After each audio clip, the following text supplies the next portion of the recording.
Good evening, good morning everyone. Kumusta po kayo ngayon? Ngayong araw,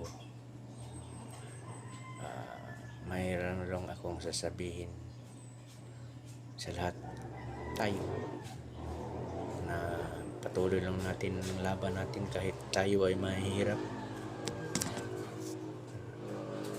Yun lang ang sabihin ko, na tayo ay strong healthy lang po tayo at sa araw-araw at di tayo magpabaya doon sa itaas.